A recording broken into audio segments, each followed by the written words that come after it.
Ouah, tout c'est qu'il y en a une chier. Non, un seul. Ok, super. Premier qui te vient en tête. Un film qui me vient en tête, oulala, mais il y en a ça qui me défile dans ma tête, c'est difficile. C'est un film qui me vient en tête. C'est Ready Player One. Je dirais Captain Fantastic. Les bêtes du sud sauvages. Non, c'est pas possible. Non, non, non, non. Qu'est-ce que tu racontes? Un Un seul, film. c'est obligé. Oh my god. Je te dis un film, le premier qui arrive dans ta tête, c'est quoi? Ghost. Ok, quand moi on me demande, il y a un film que t'aimes bien, je dis Mr. Nobody. Lost in Translation. Le conte de la princesse Kaguya, qui pour moi, tout confondu, est mon film préféré, quoi. Eh ben, je dirais le dernier Albert Dupontel, Adieu les cons. C'est un film qui m'a pas mal marqué, avec Kevin Spacey et le petit gamin là, qui est un peu très très intelligent. Là. Putain, je me souviens plus comment il s'appelle. C'est un film qui m'a tellement marqué que je connais plus le titre. Le meilleur des mondes ou le... Un monde meilleur, voilà, un monde meilleur. Dans les films du bif, dernièrement, il y a Violation. C'est une grosse claque. Un film qui m'avait beaucoup marqué, je sais pas pourquoi, c'était Rencontre du troisième type, de Spielberg. Ouais. Je crois que c'était un des premiers films qu'il a fait vraiment connaître. Parce qu'il m'a marqué, genre, j'ai envie de dire Le château ambulant de Studio Ghibli, de Miyazaki, je crois. Que j'aime, là, ça va être John Q, avec Denzel Washington. Mais enfin, le film qui m'a vraiment matrixé, c'est une saga. Je vais deviner. Harry Potter, direct. Et Le Roi Lion 1.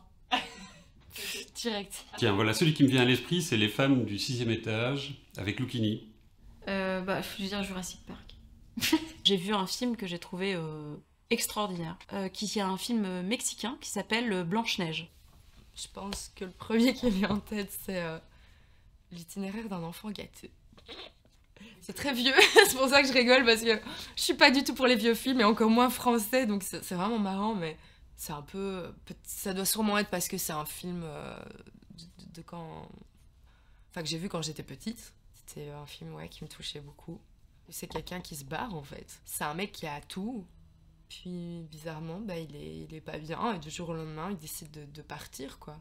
Je sais pas, j'ai l'impression que ça vibre en moi, quoi, que je comprends, en fait, ce que le personnage ressent, et c'est peut-être ça, c'est peut-être le plus proche de ce que moi je ressens aussi, en fait, et de ce que j'ai envie de faire. Et donc, je pense que ça me fait un peu rêver. Je me dis, putain, il l'a fait. Tu vois? Donc, voilà, moi aussi, j'ai envie. C'est un film que j'aime énormément. Je sais pas, parce que j'ai dû le voir à un moment où il m'a beaucoup ému. En fait, j'aime bien la sensibilité le jeu d'acteur de l'enfant, en fait. Kevin Spacey aussi. Et je trouve que être professeur, généralement, aussi, c'est transmettre. Et ça raconte quand même une histoire assez forte envers un prof, un enfant un peu surdoué, qui va essayer de trouver une idée pour rendre ce monde un peu meilleur. Je trouve on cherche pas assez d'idées pour rendre un peu ce monde meilleur. Souvent, t'es appris par la besogne du quotidien, vendre des produits qui servent à rien, des trucs comme ça, mais rarement à te questionner, te poser, dire bon, qu'est-ce que je pourrais faire, tu vois. Et j'ai été quand même assez ému par ce film. C'est un film que j'ai vu pas mal de fois. C'est une autre façon d'amener le sujet du viol dans le cinéma, et c'est en fait nécessaire de l'aborder sous ce thème-là, parce que c'est trop souvent romantisé et maltraité, en fait. Et là, du coup, ça te tape dans le vif, mais à coup de massue comme ça, et donc c'est lourd, mais c'est ouf. C'est une réalisatrice et un réalisateur qui sont amis, et c'était leur but, justement, de faire ça. Ils voulaient faire le film pour le retransmettre de telle façon que les victimes vraiment le vivent, et pas d'un point de vue d'un mec qui a peut-être jamais vécu un viol. Et c'est on point. C'est pas du tout un film feel good.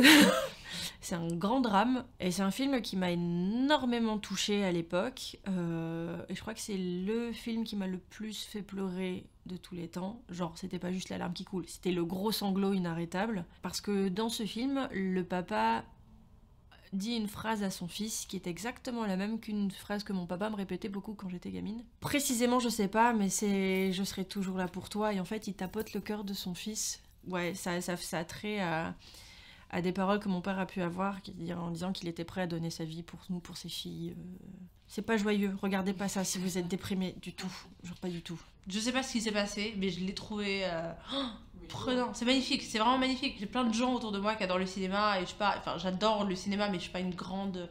Il y a plein de classiques que j'ai jamais vus, et puis casse tellement les pieds que du coup je les verrai probablement jamais. C'est pas un film que je vais regarder régulièrement en plus parce que bon, ça prend un peu au trip quand même. Mais ouais, je sais pas, j'ai trouvé ce film absolument magnifique. Et je pense que ouais, c'est le film comme ça qui reviendra, qui revient régulièrement. Est-ce que c'est mon film préféré? Je sais pas, mais je pense que si. Au niveau artistique, graphique, c'est de l'aquarelle, c'est magnifique. Et au niveau du montage, cinéma, musique, les choix graphiques qu'ils font sur certaines scènes de tension et tout, j'ai trouvé ça génial d'un bout à l'autre. Kaguya, le personnage, me rappelait beaucoup, moi, petite fille, en fait. Très très fort. Après, je suis sûrement pas la seule qui se reconnaît dedans, mais il y avait ce côté un petit peu... ce dilemme entre l'enfant sauvage et la petite princesse et plein de choses qui moi, m'ont beaucoup parlé. Donc ouais. J'ai adoré ce film un peu déconnecté, sans début, sans fin. L'histoire de deux personnes qui se retrouvent au Japon. Et puis surtout, il y a le Japon. Scarlett Johansson est juste magnifique dans le film. Bill Murray aussi. Et revoir le Japon à l'écran, c'est... Même si c'était le Japon d'il y a quelques années, c'était chouette. Captain Fantastic, c'est l'histoire d'une famille un peu hors norme, en tout cas d'un père et d'une mère qui ont décidé de vivre à la montagne avec leurs enfants et de les éduquer de manière complètement différente. Donc ce sont des enfants qui prennent des risques, qui sont habitués à la lecture, qui doivent se débrouiller, chercher leur nourriture. En gros, c'est presque le contraire d'une société capitaliste, quoi, tout simplement. Donc il n'y a pas de notion d'argent, de malbouffe ou quoi que ce soit, c'est la nature, c'est on se démerde et voilà, quoi. Maintenant, ce que je trouve génial, c'est que c'est pas quelque chose qui va à fond dans une idée ou à fond dans l'autre. Il y a à un moment donné un mix mood parce que les enfants se rendent compte qu'ils sont hors normes et ça leur plaît pas non plus, ils ont besoin de s'intégrer aussi à la société. Et la conclusion de ce film, pour moi, est géniale. Je vais pas spoiler, mais justement, ça rejoint cette idée de construire un monde avec deux mondes complètement opposés, quoi. Ça permet aussi de se remettre en question par rapport à l'éducation qu'on va donner à nos enfants, quoi. Ne pas être complètement traditionnaliste, mais peut-être exploiter quelques idées qu'on a vues dans ce film, qu'on trouve intéressantes. Donc, moi, je trouve ça génial, vraiment. Bah déjà, l'univers est magnifique, c'est super bien fait, c'est super beau, il y a tout ce que j'aime dedans, un peu de fantasy, un peu de semi-romance, machin, beaucoup de magie, visuellement c'est canon, et l'héroïne, qui est une petite jeune au début, se transforme en vieille en fait. Et en fait, les petits vieux, c'est ma faiblesse, quoi. J'ai vraiment ce truc-là. Bon, après, il y a les vieux méchants, hein, je dis pas, c'est leur problème, ils font ce qu'ils veulent, parce qu'ils sont... Mais quand je vois une petite vieille, je suis pas bien, je suis là, putain, j'espère qu'elle va bien et tout, quoi, tu vois. Les gens qui font du mal aux vieux, je comprends pas ces gens, c'est les pires personnes de l'univers, en fait. Les pires. Non, je te jure, ça me rend de ouf. Et du coup, t'as bien aimé parce qu'il y a une petite vieille. Oui, beaucoup plus, je sais pas pourquoi. Genre, le film a commencé, j'étais, ah cool, ça va, et puis d'un coup, elle était vieille, je fais, oh putain, trop bien, elle est toute pauvre. Allez, mon petit navet, on y va. Et du coup, ça amène un truc en plus génial. Donc, ouais, je crois qu'au début, j'étais comme ça, puis j'étais en mode, tu vois, genre, waouh, trop bien. Donc, ouais, ça m'a marqué blindé pour ça, parce que tous les autres sont géniaux aussi, tu vois. Mais, ouais, je m'attendais pas. Et du coup, c'est une petite vieille, et je crois que je suis un des seuls, là, quand elle revient une petite fille, je suis, oh, dommage. Oh, elle était quand même cool, elle marchait super lentement avec sa petite canne, là, tu vois. Toute courageuse et tout, je trouve ça trop bien. Non, je sais pas, ça m'a marqué pour ça, je crois. Harry Potter, l'indétrônable. Parce que ça, encore une fois, j'ai grandi avec, tu vois. Je me rappelle, j'étais au cinéma pour voir le 5. Quand le 5 est sorti. C'était tard, hein, de ouf. Mais bon, j'ai grandi avec Harry Potter aussi. Je connais tout, toutes les répliques. Parce que j'aurais trop kiffé. J'aurais trop kiffé, moi, être une sorcière. En vrai, j'aurais trop kiffé. Faire du Quidditch et tout, tu vois, c'est vraiment le genre de... En fait, c'est le fait que ce soit quelque chose de tellement irréel et qui pourra jamais t'arriver dans la vie, que du coup, moi, j'ai trop envie de le faire. Même les dragons et tout, tu vois. Trop bien. Bon, après, j'avoue, sa vie, elle est pas ouf. Il a un peu une vie de merde, je suis d'accord. Mais je regarde pas pour ça, je regarde plus pour, tu sais, s'évader. Rien n'est réel, c'est même pas un vrai monde. Le mec, il rentre dans un mur pour aller à son école, enfin, tu vois. Donc, c'est vraiment l'aspect irréel qui fait que, du coup, ton esprit, bah, en fait, il est en off pendant 2 heures et ta tête, elle pense à rien et tu regardes juste ce film que tu kiffes, quoi. Mais parce que c'est la folie, ce film. Est-ce que tu as vu le film? D'abord, c'est une histoire d'amour. C'est super drôle avec Whoopi Goldberg. Et c'est un film, moi, qui m'a marqué parce que c'est le premier film, je pense, fiction que j'ai vu en arrivant en Belgique. On avait vu avec une copine chez elle. Ça m'a tellement marqué que ce film que tous les ans, je regarde le film. Donc Ghost, c'est The Film, parce que c'était le premier simplement, quoi. Ça m'a vraiment marqué. Et puis l'histoire est sublime. Parce que Jaco van der Maal, parce que l'histoire est ouf, parce qu'il y a tellement de trucs dedans que tu peux le regarder. C'est un des rares films que j'ai regardé plusieurs fois, et j'y trouve à chaque fois un autre truc, intéressant, mais je comprends jamais l'histoire au final. Maintenant, je le dis aussi parce que j'ai l'impression que ça va me donner un air. En vrai, les films que je regarde, c'est plus genre des comédies légères, des dessins animés, Fifi Brin d'Acier. Moi, les films, ça affecte énormément mon humeur, donc je vais jamais regarder un thriller, etc.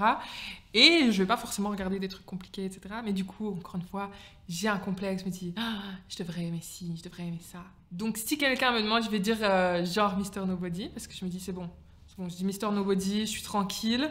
Ça fait un petit peu intellectuel, et avec un peu de bol, il l'aura pas vu. Et la conversation s'arrêtera. C'est un retour à l'authenticité, à qui je suis en fait, et pas quel rôle je joue dans une société. Parce que bon, ça, moi je le vis aussi, hein, à titre perso, dans un univers professionnel, il y a des codes, dans le fonctionnement de la société, il y a des codes, mais c'est pas forcément, ça me correspond pas forcément. Je connais les codes, mais c'est pas là que je prends vraiment mon plaisir. Et je trouve qu'il y a ce retour à l'authenticité qui m'a très fort touché dans ce film. Du coup, c'est un film qui est en noir et blanc et qui raconte en fait une histoire c'est un peu l'histoire de Blanche-Neige, mais mise au goût réaliste en fait. C'est un truc réaliste. C'est un film muet, ça c'est très important parce que pour le coup je l'ai senti très fort dans les émotions en fait. Il y a quelques dialogues comme dans les films anciens qui sont sur des cartons. Parce qu'il est en pellicule, déjà je trouve ça trop beau, noir et blanc, donc l'esthétique est super poussée. Et en plus de ça, les acteurs sont extraordinaires. Il y a des moments, j'ai pleuré plusieurs fois devant le film, et c'est tellement bien joué et tellement bien filmé que tu le sens, mais genre vraiment genre là quoi. Et du coup moi j'avais genre ce truc où je pleurais et en même temps j'avais cette émotion, cette angoisse là qui est un peu le truc de l'émotion très forte. Donc ça c'est quand même incroyable qu'un film puisse faire ça. C'est un film vraiment que je recommande vivement parce qu'il est incroyable. C'est le dernier film que j'ai été voir en salle avant qu'on nous renferme. Donc je le trouvais évidemment très à propos, forcément avec son titre et tout ce qu'il défend. J'adore quand ça mélange comme ça le drame, le social, le rire, la folie. Et je trouve que c'est un mec qui dans ses réalisations, dans ce qu'il propose, amène tout ça sur un plateau d'argent, quoi. C'est que ça pète dans tous les sens et je trouve qu'au cinéma, c'est bien. Donc comme je défends tous ces films, adieu les cons. J'aime bien ce genre de film qui est dans un avenir très proche et en fait qui est plausible.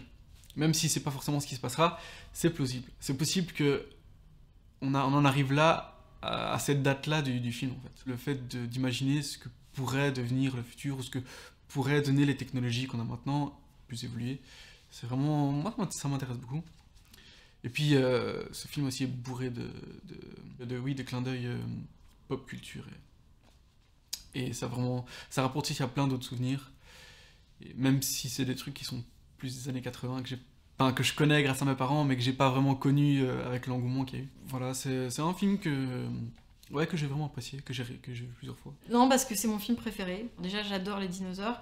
Et c'est vraiment, pour moi, ça regroupe tout ce que je peux espérer trouver dans un film. Il y a la partie où on te raconte une histoire, mais c'est ancré dans le réel. C'est quand même fantastique parce qu'on te montre des créatures qui n'existent plus, c'est bien fait et ça te fait voyager. On part encore sur le sujet évasion, ça te fait voyager, mais de manière safe, clairement.